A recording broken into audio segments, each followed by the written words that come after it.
Hi, I'm G. Trulia, a MACS board member, and I want to give you some quick tips. MACS, the world leading resource and voice for sustainable mobile AC and thermal management, driving innovation and best practices across the globe, automotive and off-highway service sectors. I'm G. Trulia.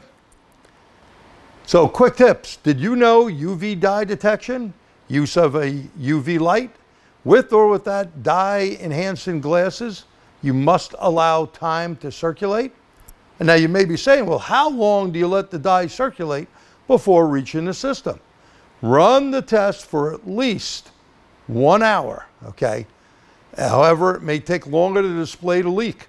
Have a good set of glasses like this. Use a good dye.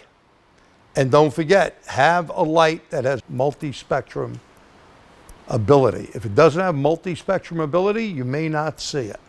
Well, that's our quick tip. Thank you. Don't forget to get your MACS 609 certification. You can do that online or in person, proctor-led. Thanks and have a great day.